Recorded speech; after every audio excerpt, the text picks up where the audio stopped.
बांग्लादेश को सबक सिखाने का वक्त आ गया है। हम सब जानते हैं कि जो बाइडेन की डेमोक्रेटिक सरकार भारत से दुश्मनी मोल ले चुकी थी। जब रूस यूक्रेन का युद्ध हो रहा था, उन्होंने भारत को अपने रिश्ते रूस से तोड़ने को कहा था, जो कि भारत ने साफ मना कर दिया था, क्योंकि रूस हमारा एक ट्राइड और टेस्टेड फ्रेंड था। इसके चलते हम सब जानते हैं किस तरह चचा बाइडेन ने बांग्लादेश में एक कू करा दिया। हसीना वाजेद की ड्यूली इलेक्टेड सरकार का तख्ता पलट किया और एक अरब स्प्रिंग वहां पे अनलीश कर दिया, एक कलर्ड स्प्रिंग अनलीश कर दिया, जिसके चलते पाकिस्तान की आईएसआई और बांग्लादेश की जमायते इस्लामी की मदद से उन्होंने लाखों डॉलर खर्चा करे बांग्लादेश के अंदर। वहाँ की तमाम स्टूडेंट यूनियंस को पेनिट्रेट कर दिया जमायते इस्लामी के ज़रिए, और वहाँ पे एक कलर्ड रेवोल्यूशन, एक मैदान कू कर उन्होंने वहाँ कर दिया। हसीना वाजेद को अपनी जान बचाने के लिए भारत में शरण लेनी पड़ी, और वहाँ से जो बाइडेन की सरकार ने अपने चहेते मोहम्मद यूनिस को पैराशूट किया वॉशिंगटन से सीधा ढाका में कि आप राजगद्दी संभालें ढाका के अंदर। कौन सी इलेक्शन जीती है मोहम्मद यूनिस ने, मैं जानना चाहता हूं। किसने चुना है उसको? बांग्लादेश की सरकार अमेरिका से नहीं बनाई जा सकती। अगर बनाई जाती है तो वो लेजिटिमेट नहीं है। बांग्लादेश की कॉन्स्टिट्यूशन के मुताबिक अगर हसीना वाजेद ने रिजाइन कर भी दिया है, जब तक कोई लेजिटिमेट डिस्पेंसेशन वहाँ पे नहीं ताकत में आती बांग्लादेश में, तब तक Hasina Wajed caretaker prime minister रहेंगी। ये संविधान कहता है बांग्लादेश का। इसका मतलब अभी भी बांग्लादेश की जो लेजिटिमेट प्राइम मिनिस्टर हैं वो शेख हसीना वाजेद हैं। ये मोहम्मद यूनिस कैसे चहेते बन गए थे अमेरिका के? याद रहे, इन्होंने ग्रामीण बैंक एस्टैब्लिश करी थी, जिसके लिए इन्हें नोबेल प्राइज दिया गया था। लेकिन असली में नोबेल प्राइज ग्रामीण बैंक के लिए नहीं था। इन्होंने ग्रामीण बैंक में बेचारे जो वहाँ के गरीब मछुआरे थे, फार्मर्स थे, उनसे पैसे लूटकर 6 लाख डॉलर इन्होंने हिलरी क्लिंटन के कैंपेन फंड में डाले थे, जब वो डोनाल्ड ट्रंप के बरखिलाफ प्रेसिडेंशियल इलेक्शन लड़ रही थी। क्वाइट ऑब्वियसली डोनाल्ड ट्रंप को बहुत ही खुंदस है इस बात की, और वो भी हैरान था कि इसने कैसे गरीबों का पैसा लूटकर वहाँ हिलरी क्लिंटन को दिया था। लेकिन क्वाइट ऑब्वियसली तब से ये बहुत ही चहेते बन गए। हमने भी सोचा था पढ़ा लिखा आदमी है, कोई ढंग का काम तो करेगा बांग्लादेश में, लेकिन ये कठपुतली है जो कि जिहादी स्टूडेंट यूनियंस हैं, उनके हाथों में ये एक रबर स्टैंप है। एक कट्टर फैला दिया है बांग्लादेश में, जो कि ख़त्म होने का नाम ही नहीं ले रहा था। लोगों ने सोचा था पहले कि 1, 2, 3 महीना मैक्सिमम ये गदर चलेगा, ये उन्माद दिखाएंगे अपना, और हसीना वाजेद के घर पे हमले, उसकी साड़ियाँ और ब्लाउज ले लेके सड़कों पे नाच रहे थे, होम मिनिस्टर का घर जला दिया, फॉरेन मिनिस्टर को धर दबोच लिया, चीफ जस्टिस के घर पहुंचे और बोला तू कल रिजाइन करेगा और हम अपना चीफ मिनिस्टर, अपना चीफ जस्टिस लगाएंगे। मतलब all rule of law and order खलास कर दिया है। बांग्लादेश की पुलिस के पीछे हाथ धो के पड़ गए। तंग आकर उन्होंने बोला साहब अब आप संभालिए, हम कुछ नहीं करेंगे। तो लॉ एंड ऑर्डर सितंबर पिछले साल जो है मैजिस्टेरियल पावर्स आर्मी को देनी पड़ी, क्योंकि बांग्लादेश की पुलिस डिफंक्ट हो चुकी। जिसको मर्जी लूटो, मारो, रेप करो। बांग्लादेश में जिहादी उन्माद, जिहादी गदर और एनार्की जो है वो वहाँ पे फैला दी। उपद्रव हो रहा है नॉन स्टॉप, बंद होने का नाम ही नहीं ले रहा। यहाँ तक कि आर्मी चीफ वक़्त-उज़-ज़मान जनरल साहब को लॉ एंड ऑर्डर को वापस लाइए, ये तो गदर ही हो रहा है। वहाँ पे एब्सोल्यूट इकोनॉमिक डिस्ट्रेस आ गया है। जो कि रेडीमेड गारमेंट इंडस्ट्री है वो खलास हो गई है। 1 करोड़ से ज़्यादा लोग, 1-1.5 करोड़ जो बेचारे वर्कर हैं वो सड़कों पे आ गए हैं, खाने पीने के लाले पड़ रहे हैं वहाँ पे। हाँ, बड़े खुश हैं कि हम जिहादी बन गए, हम पाकिस्तान की तरह हम भी अब जो है भीख का टोकरा लेके दुनिया भर में घूमेंगे। तो इनको साहब बड़ी उम्मीद थी कि मैं तो साहब वहाँ इन्होंने जिहादियों को इतना उकसाया कि वहाँ के जिहादी मुल्ले जो थे वो जमायतुल मुजाहिदीन को फिर से खड़ा कर दिया, हमारे जो इंसर्जेंट जो कैद थे बांग्लादेश के अंदर उनको छुड़वा दिया, और इनके जो कट्टर मुल्ले थे वो नारे लगाने लगे कि हम वेस्ट बंगाल को फतेह कर लेंगे, बिहार फतेह कर लेंगे, उड़ीसा फतेह कर लेंगे। अरे ये मूंग मसूर की दाल तुम फतेह करोगे? तुम अपने आप को बचा के रखो तो वो काफ़ी है। ठीक है साहब। और उसके चलते इन्होंने फिर देखा कि साहब अमेरिका में तो जो बाइडेन की सरकार गई, जो अरबों डॉलर आ रहे थे जॉर्ज सोरेस से, खल्लास। यूएस एड जो लाखों करोड़ों डॉलर दे रहा था कि यहाँ पे तख्ते पलट करो, यहाँ पे गदर करो, उन्माद करो, जिहादियों की तंजीमों को उनकी जड़ों में पानी डालो ताकि वो फिर से हरी भरी हो जाएं, जो बड़ी मुश्किल से कंट्रोल में लाई थी हसीना वाजेद, वो फिर से ये टोटल गदर और केओस के ऊपर ये ले आए थे बांग्लादेश को। और तो फिर इन्होंने देखा कि साहब अमेरिका से तो हमारी दाल नहीं गलेगी, तो मोहम्मद यूनुस साहब चीन पहुंच गए और वहां जाके इन्होंने ऐसे ऊल जलूल बयान दिए, कहने लगे कि 7 सिस्टर जो हैं, जो भारत की नॉर्थ ईस्टर्न स्टेट्स हैं, वो लैंड लॉक्ड हैं, समुद्र पे राज हमारा है। अरे वाह, समुद्र पे राज बे ऑफ बंगाल पे आपका है, दैट इज न्यूज़। भारत की पूरी कोस्ट लाइन है बांग्लादेश के साथ, आप you are at our tender mercy. 3 तरफ से भारत ने घिरा हुआ है बांग्लादेश, और ये हमको सिखा रहे हैं कि इनका राज है बे ऑफ बंगाल के ऊपर। और ये जाके इनवाइट करके आए शी जिनपिंग को कि आप साहब चार्ज ले लें नॉर्थ ईस्ट का, उसके ज़रिए आप उनकी इकोनॉमी का चार्ज ले लें। साहब क्या ये आदमी पागल हो गया है?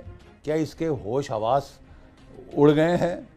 ये क्या है? मुझे तो कुछ समझ नहीं आया। इतनी उम्र दारू पीने की नहीं, लेकिन अब जो वहाँ पे इसने जो सबसे उकसावे वाला काम किया है, इसने चीन को बोला है कि रांगपुर का जो डिस्ट्रिक्ट है, जो कि लाइक अंगूठे जैसे सिलीगुड़ी कॉरिडोर की तरफ निकलता है बांग्लादेश के उत्तर से, वहाँ पे लाल मुनीर हाट में आप एक एयर बेस बनाओ। और एयर बेस बनाने का सब कॉन्ट्रैक्ट किसको दिया है? पाकिस्तान की फर्म को दिया। ठीक है साहब, यानी कि ये सिलीगुड़ी कॉरिडोर को बॉम्ब करना चाहते हैं। हमारी रेलवे लाइंस जो वहाँ पे सड़कें हैं जो कनेक्ट करती हैं भारत को नॉर्थ ईस्ट से, उसको ये बॉम्बिंग कराना चाहता है। साहब आई थिंक अब तो जो है पानी सर के ऊपर से गुजर गया है, ये आदमी पागल हो गया। He is gone stark raving mad. बड़े धमकी दे रहा था हमको कि मेरे पास 12 बरकतयार ड्रोन्स हैं, F-7 चाइनीज फाइटर्स हैं। अरे साहब आधे F-7 चाइनीज फाइटर जो हैं, MiG-21 जो हैं 1960 की दशक के, वो तो उड़ नहीं पाते, बाकी के रडार काम नहीं करते। बांग्लादेश रो रहा है कि घटिया और सस्ता माल चीन ने टिका दिया है इनको और पैसे खा गए इनके, लेकिन वो तो उड़ नहीं सकते। साहब हमारे रफाल जेट जो हैं वो हाशिमारा में, तेजपुर में बेस्ड हैं। वो मतलब चटनी बना देंगे आपकी बांग्लादेश की एयरफोर्स की, उनको 2 घंटे से ज़्यादा नहीं लगेगा।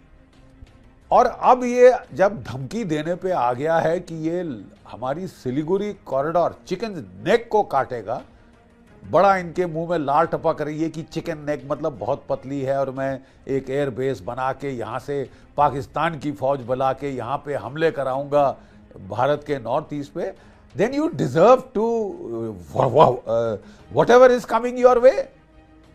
आप भारत की राष्ट्रीय सुरक्षा को इस तरह खतरे में डालकर अगर आप समझते हो कि आप सीटी बजाते हुए निकल जाओगे, तो आप बड़ी गलतफहमी में, बड़ी भारी गलतफहमी में है बांग्लादेश के मोहम्मद यूनुस साहब। और उनके जो चमचे, जो वहाँ पे जिहादी स्टूडेंट्स, ठीक है साहब, आपको एक रियलिटी चेक की ज़रूरत है। तो ऐसी हालात में अभी तक हमने केवल कैरेट्स का इस्तेमाल किया है। स्टिक्स क्या हैं हमारे पास? What are the hard options? बहुत सारे हार्ड ऑप्शंस हैं भारत के पास। जहाँ तक चिकन नेक सिलीगुड़ी कॉरिडोर का सवाल है, हमारा जो 17 strike corps, mountain strike corps, ये वेस्ट बंगाल पानागढ़ में बेस्ड है, ठीक है साहब, और 2 डिविजन्स हैं और बहुत ही हमलावर कोर है ये, और हिमालय के लिए इसको खड़ा किया गया था। अगर हम इसको आदेश दें तो एक दिन, मैक्सिमम 3 दिन के अंदर ये तमाम रांगपुर डिस्ट्रिक्ट पे कब्जा कर सकता है। जो बांग्लादेश की सीमा, जिस तरह ऐसे अंगूठा निकला हुआ है उत्तर की तरफ, सिलीगुड़ी कॉरिडोर की तरफ, उसको फ्लैटन कर सकता है। और जो लाल मुनीर हाट की एयरफील्ड है, हमारे जो पिनाका रॉकेट रेजिमेंट्स हैं, वो उसकी परखच्चे उड़ा सकते हैं, ईंट से ईंट बजा सकते हैं उसकी साहब। मिनटों के अंदर वो एयरबेस का धुआं नहीं बचेगा साहब। और हमारी फौजें, जैसे मैंने कहा, आदेश देने की ज़रूरत है। बांग्लादेश की फौज उनके सामने आधा घंटा नहीं टिक सकती, केवल हमको आदेश देने की ज़रूरत है।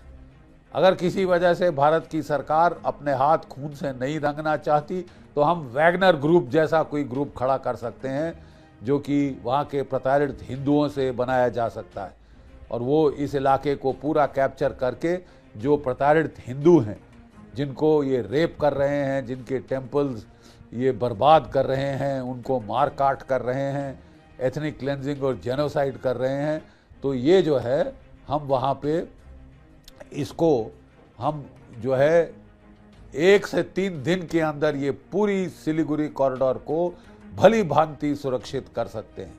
और मैं याद दिला दूं बांग्लादेश को, आप हमारी चिकन नेक को धमकियां दे रहे हो, त्रिपुरा के पास आपकी भी चिकन नेक है। जो चिटागोंग हिल ट्रैक्ट्स हैं वो बड़ी पतली सी एक नैरो बेल्ट से जुड़े हैं बांग्लादेश के साथ, और कोई 2-3 घंटे के अंदर हमारी सेना उसे काट सकती है। अरे साहब, हमको तो सेना भी इस्तेमाल करने की ज़रूरत नहीं। चिटागोंग हिल ट्रैक्ट्स में ज़्यादातर आबादी हिंदू है और बौद्ध, चकमा बौद्ध ट्राइब्स हैं, जो कि शुरू से उनको प्रताड़ित कर रही है। पाकिस्तान की फ़ौज पहले कर रही थी, फिर बांग्लादेश की फ़ौज कर रही थी, वहाँ शांति बाहिनी खड़ी करी थी उन्होंने अपनी जान बचाने के लिए, और वो रिवोल्ट कर दें तो ये टिक नहीं सकते वहाँ। और वो भी करने की ज़रूरत नहीं। वहाँ पे अराकान नेशनल आर्मी है रखिनिये स्टेट में, वहाँ पे ये हथियार दे रहे थे रोहिंग्या मुसलमानों को, ताकि वो प्रताड़ित करें वहाँ के बौद्धों को और हिंदुओं को। तो जो अराकान नेशनल आर्मी है, उन्होंने वहाँ पे हथियार उठाए और इन्हें खदेड़ दिया वहाँ से बांग्लादेश के अंदर, जो रोहिंग्या मुसलमान थे, जो कि उस इलाके के सबसे बड़े तस्कर, आर्म्स स्मगलर और ह्यूमन ट्रैफिकर्स हैं। उनकी होश हवास उड़ा दिए। अब ये दोबारा हथियार देने की कोशिश कर रहे हैं उनको, यूएन की गुहार लगा रहे हैं कि आप इनकी मदद करो, इन्हें बचाओ, इन्हें भारतवर्ष में भेजो ताकि ये जम्मू कश्मीर में सेटल किए जाएं, आर्मी बेसिस के पास सेटल किया। जो लगातार धमकियां दे रहा है कि वो वेस्ट बंगाल, वो बिहार और उड़ीसा को हमसे छीन लेगा, जिहाद करके छीन लेगा। तो इनको एक रियलिटी चेक देने का वक्त आ गया है। हमने बहुत सह लिया, हमने बहुत किड्स ग्लव से ट्रीट कर दिया है बांग्लादेश को। आई थिंक दस फार एंड नो फर्दर। अब इनको बिल्कुल क्लियर कर देना होगा कि अगर ये अपनी हद के अंदर नहीं रहे, इन्होंने हदें लांघने की कोशिश करी, तो बांग्लादेश के टुकड़े किए जा सकते हैं। हम सिलीगुड़ी कॉरिडोर की चिकन नेक को एलिफेंट्स नेक बना सकते हैं, हाथी की गर्दन बना सकते हैं, रांगपुर का पूरा डिस्ट्रिक्ट फतेह कर सकते हैं, और जो इनकी चिकन नेक चिटागोंग हिल ट्रैक्ट्स में है, वहाँ पे हम ग्रेटर त्रिपुरा बना सकते हैं। केवल हमारी सरकार को फैसला करने की ज़रूरत है। इंटरनेशनल माहौल बहुत बदल चुका है, तो ऐसे चलते आई थिंक भारत को भी पूर्ण अधिकार है कि अपनी राष्ट्रीय सुरक्षा के लिए वो जो थ्रेट पोज करने की कोशिश कर रहे हैं, सिलीगुड़ी कॉरिडोर में, लो लाल मनीर हाट में एयर बेस बनवाने की कोशिश कर रहे हैं ताकि बॉम्बिंग कर सकें ये लोग सिलीगुड़ी कॉरिडोर में हमारी रेलवे लाइन और सड़क के यातायात पे, तो इनको अब सबक सिखाने का समय आ गया है। ना सिर्फ हम अपनी चिकन नेक को सुरक्षित करेंगे सिलीगुड़ी की कॉरिडोर में, लेकिन जो इनकी चिकन नेक है चिटागोंग हिल ट्रैक्स में, उसको भी हम पूर्ण रूप से मरोड़ सकते हैं। जय भारत, जय हिंद।